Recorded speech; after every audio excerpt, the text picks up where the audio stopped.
오늘은 창세기 42장에서 50장 야곱과 그의 아들들의 이야기를 통해 1, 2, 3 묵상 말씀 나누겠습니다. 온 땅의 기근으로 야곱의 집에도 양식이 떨어졌습니다. 야곱은 요셉의 동생 베냐민을 제외한 10아들을 애굽 땅으로 곡식을 사러 보내게 됩니다. 거기서 형들은 총리가 된 요셉을 만나게 되죠. 창세기 42장 7절 요셉이 보고 형들인 줄 아나 모르는 체하고 엄한 소리로 그들에게 말하여 이르되 곡식을 사려고 가나안에서 왔나이다. 요셉은 형제들을 알아보았으나 형들은 요셉을 알아보지 못하였고 요셉은 그 형들을 정탐꾼이라고 몰아붙이기 시작합니다. 야곱의 아들들의 간청에도 애굽의 총리는 그 말을 믿어주지 않았고 17절에 그들을 다 함께 3일을 가두었더라.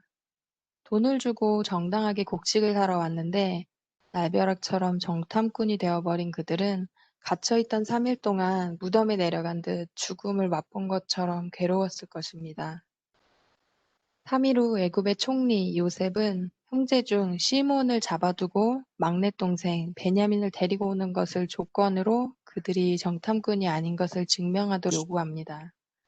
그런 뒤 곡식과 함께 지불했던 돈을 다시 그들에게 돌려주고 돌려보냅니다. 돌아오는 길에 자루에 돈이 들어와 있는 것을 보고 모두 두렵고 불길한 예감에 휩싸인 형제들은 집에 돌아와 베냐민을 데리고 가야 한다 했지만 이미 두 아들을 잃은 야곱은 베냐민을 내어주지 않습니다. 이때 첫째 아들 르우벤이 아버지에게 하는 말을 보며 1번 인간 상태를 보게 됩니다. 37절 르우벤이 그의 아버지에게 말하여 이르되 내가 그는 여기서 막내 베냐민이죠.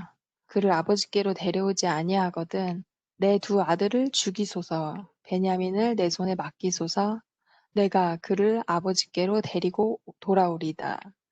야곱은 르우벤이 어떤 아들인지 잘 알고 있었고 단번에 그 제안을 거절합니다.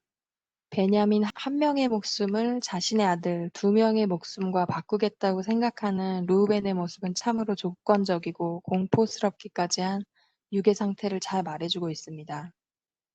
그 후에 얼마의 시간이 흘렀고 땅의 기근이 심하고 그들이 애굽에서 가져온 곡식을 다 먹으며 그 아버지가 그들에게 이르되 가서 다시 우리를 위하여 양식을 조금 사오라 하였습니다. 이번에는 유다가 아버지에게 간청하며 베냐민과 같이 가지 않는다면 아무런 소용이 없음을 호소합니다. 창세기 43장 6절에 이스라엘이 이르되 너희가 어찌하여 너희에게 또 다른 아우가 있다고 그 사람에게 말하여 나를 괴롭게 하였느냐. 야곱이 괴로운 자신의 마음을 나타내는데요. 여기서부터 흥미롭게도 성경은 이제 야곱을 야곱이라 부르지 않고 이스라엘이 이르되라고 바꾸어 말합니다. 왜 갑자기 그의 이름이 바뀌어 사용되었을까요? 육신의 아버지가 지어준 이름 야곱. 야곱의 뜻은 속이는 자이죠. 6절부터 앞으로의 장면에서 그는 하나님이 주신 그 이름으로 불려집니다. 우리는 이제부터 그가 하는 말을 듣고 그의 이름이 그의 영적인 상태의 변화를 말해주는 것을 볼 수 있습니다.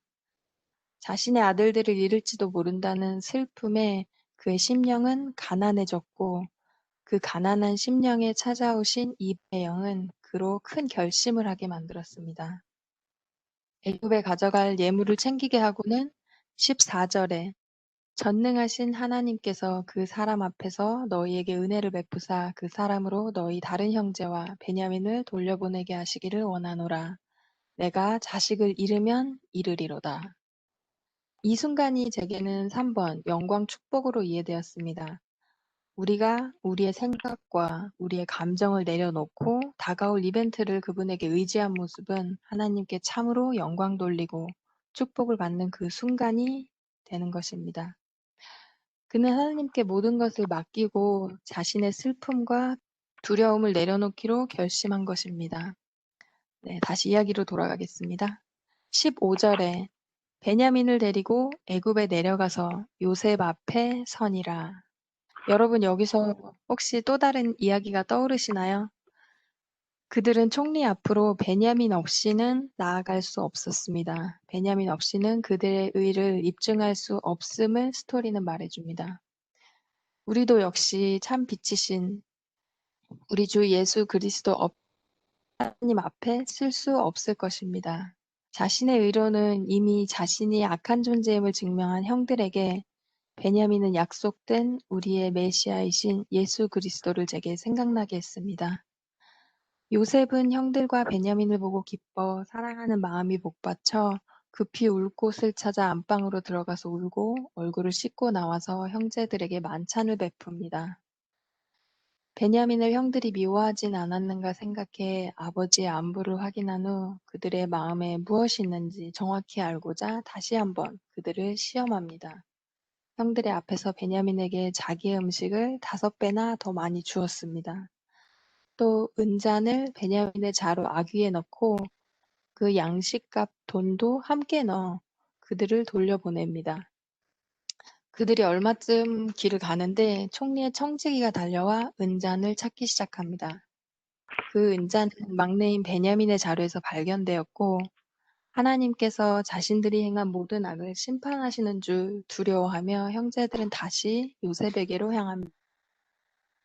그들은 이 이상한 일에 결백하였으나 어쨌든 그 상황은 그들의 결백을 입증해주지 못했습니다. 총리 앞에 쓴 유다와 형제들은 베냐민과 함께 노예가 될 것을 말합니다. 총리는 그렇게 하지 않아도 되며 그 잔이 발견된 자만 남으라고 지시합니다. 그때 유다가 가까이 나와 말하길 베냐민이 그의 아버지에게 어떤 아들이며 아버지의 생명과 아이의 생명이 서로 하나로 묶여 있으므로 아버지가 살아갈 수 없으니 아이를 가게 해주시길 간청합니다. 유다는 집을 떠나올 때 아버지에게 한 말을 반복하며 총리에게 자신의 사정을 모두 말합니다. 창세기 44장 33절 이제 주의 종으로 그 아이를 대신하여 머물러 있어 내 주의 종이 되게 하시고 그 아이를 그의 형제들과 함께 돌려보내소서. 그 아이가 나와 함께 가지 아니하면 내가 어찌 내 아버지께로 올라갈 수 있으리이까. 여기서 유다를 보며 역시 1번 인간 상태에서 3번 영광 축복까지 간 것을 볼 수 있겠습니다. 유다는 창세기 38장에 그 동생 요셉을 죽이자는 형들의 꾀에 더 악하게도 머리를 쓴 사람입니다. 죽여서 그 피를 보지 말고 팔아서 우리 곁을 떠나게도 하고 또 돈도 챙길 수 있는 술수를 짜냈던 형이죠. 그는 요셉의 생명에는 관심이 없었습니다. 그저 어차피 제거할 건데 돈까지 얻는 방법이 더 이득이 아닌가 생각했던 그런 형이죠. 그랬던 그가 지금은 모든 것을 진실되게 말하며 또 그 스스로가 이 모든 상황에 짐을 지고 애굽의 장관 요셉에게 형벌을 내리시려거든 나에게 내리고 다른 형제들의 구원을 지키려는 자로 변해 있습니다. 누가 머릿속에 떠오르시나요?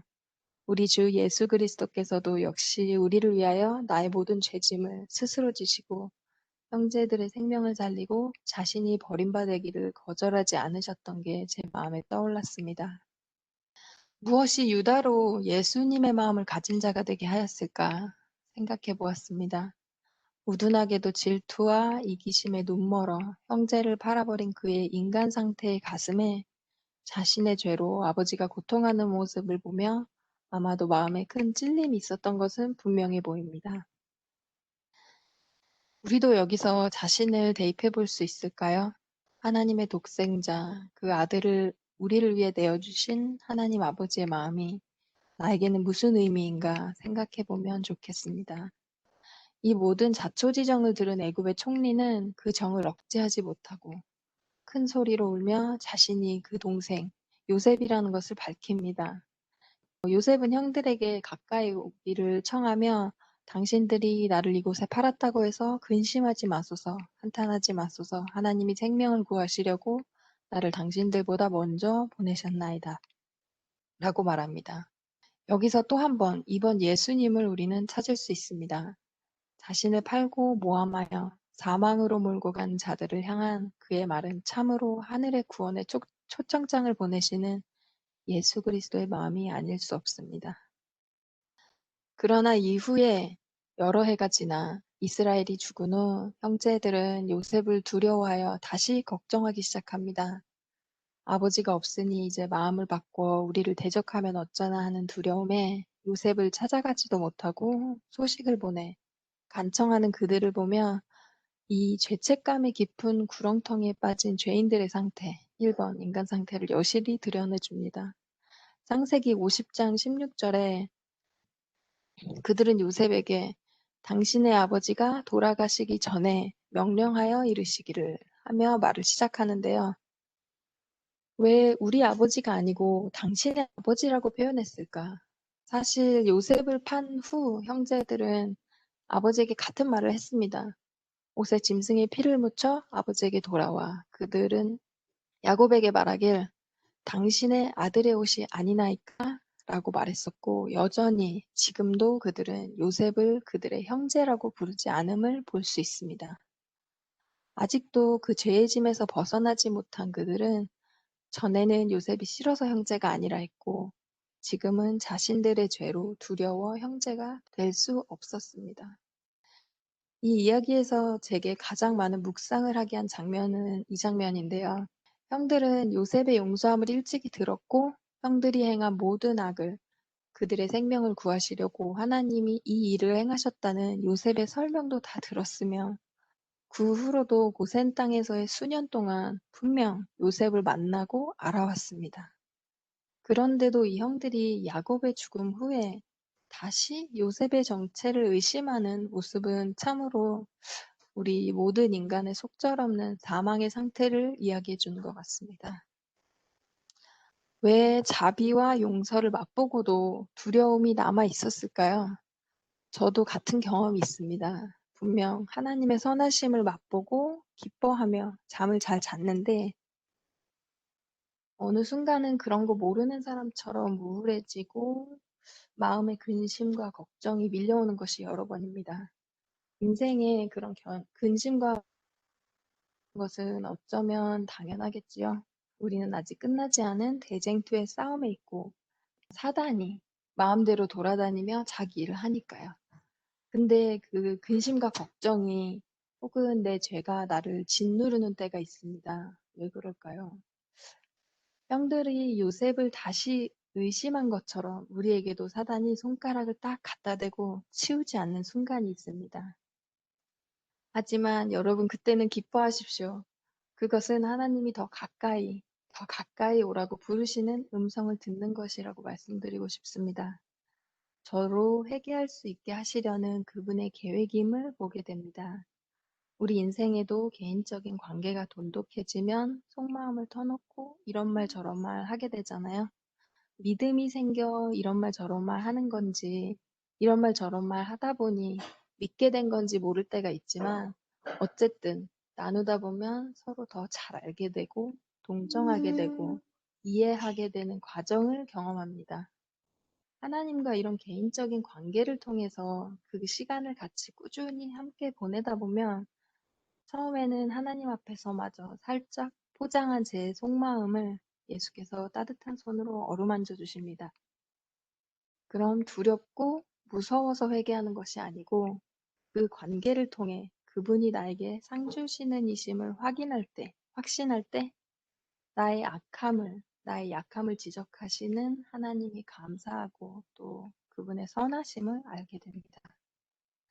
나도 나를 모르는 상태에서 그분을 통해 나를 발견하는 관계의 과정에서 주시는 것이 회개이고 사랑인 것을 깨닫게 됩니다. 형들은 요셉의 마음이 복수나 형벌이 아니라는 것은 어느 정도 인지하고 있었을 것입니다. 그러나 어느 정도 인지하는 것만으로는 온전한 사랑을 이룰 수 없음을 우리는 이야기해서 볼 수 있습니다. 요한일서 4장 18절 읽겠습니다. 사랑 안에 두려움이 없고 온전한 사랑이 두려움을 내어 쫓나니 두려움에는 형벌이 있음이라. 두려워하는 자는 사랑 안에서 온전히 이루지 못하였느니라. 이 온전한 사랑을 이루시는 것은 하나님이십니다. 이 온전한 사랑을 이루는 과정이 조사심판이고 구속의 계획이며 우리가 온 힘을 다해 뿌리치지만 않는다면 그분이 구하려고 작정하시고 조사하시는 이 계획에서 아무도 낙오될 수 없는 것입니다. 창세기 50장 17절에 형들의 말을 들을 때에 요셉이 울었더라. 형들이 울며 용서를 구한 것이 아니고 요셉을 오해하고 있는 그런 형들을 보며 요셉이 더 가슴이 미어지는 것 같습니다. 일찍이 창세기 45장에서도 형들이 요셉의 정체를 처음 알게 되었을 때 요셉이 먼저 형들과 입맞추고 안고 우니 그제서야 요셉과 말하니라 라고 성경이 기록되어 있습니다. 죄인이 형벌에 대한 두려움으로 떠는 그 모습을 보고 요셉은 정죄에 붙들려 있는 죄인들을 향해 울고 있는 것입니다. 요셉이 이렇게 그들을 시험할 수밖에 없었던 이유는 사실 그들을 정죄의 심판에 들어가지 않게 하려는 의도였습니다. 요셉은 처음부터 그들을 그들의 가치대로 심판하거나 복수할 마음이 없었죠. 요셉이 원했다면 처음에 형들을 만났을 때 총리가 된 후에라도 그들을 찾아갈 수 있었습니다. 복수도 충분히 할 수 있었고 형벌로 그들을 다스릴 수 있는 능력과 이유가 있었습니다. 그는 그렇게 하지 않았고 그들에게 다시 기회를 줍니다. 그게 그 형들이 노력해서 얻어진 결과였나요? 아니면 요셉의 마음속에 이미 있던 악을 행한 자들과 평안하고 싶은 소망에서 출발한 사랑이었나요? 로마서 5장 8절 읽겠습니다. 우리가 아직 죄인 되었을 때 그리스도께서 우리를 위하여 죽으심으로 하나님께서 우리에 대한 자기의 사랑을 확증하셨느니라. 지금 세상은 마지막 이벤트 재림을 향해 달려가는 이 시간 속에 있습니다. 하나님을 믿노라 하는 모든 성도들은 하나님의 성품을 올바르게 이해하지 못하면 바람에 흔들리는 겨처럼 불려져 나갈 것입니다. 때로는 그분의 고군분투가 날카로운 양날 가진 칼 같아서 따끔할 때가 있습니다. 무슨 수술이든 육신도 수술을 받고 나면 몸이 회복하기까지 조금 시간이 걸리고 불편함이 생기기 마련입니다. 마음이라고 다르겠습니까? 근데 어쩌면 마음은 수술받고 난 후에 육신보다 훨씬 빠르게 회복할 수 있을지도 모르겠습니다. 육신은 여러 조건에 놓여 있으나 마음과 정신은 예수님과 함께라면 그 조건 위에 올라설 수 있으니까요. 이 이스라엘의 아들들의 이야기를 통해서 우리는 죄의 결과를 슬퍼하는 것만으로는 온전한 사랑을 이룰 수 없음을 보게 됩니다. 죄가 가져다 줄 고난이 두려워 죄를 안 짓는 것은 자신을 속이고 하나님의 사랑을 모르는 상태에 빠져버리는 악이 될 것입니다. 우리는 죄 자체를 슬퍼해야 하고 그 죄를 버리는 것으로 하나님께 영광 돌리고 그분을 의지해야겠습니다. 하늘에 계신 하나님이 참으로 악인의 생명을 아끼시는 생명의 창조주임을 성경을 통해 알아가야 하고 알리는 것이 우리의 사명임을 다시 한번 생각나게 해줍니다. 오늘도 천지 만물의 주인이신 분의 창고는 우리들의 것입니다.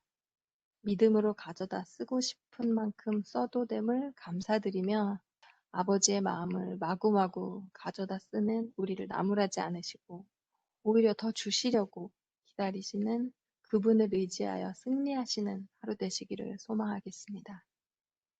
감사합니다.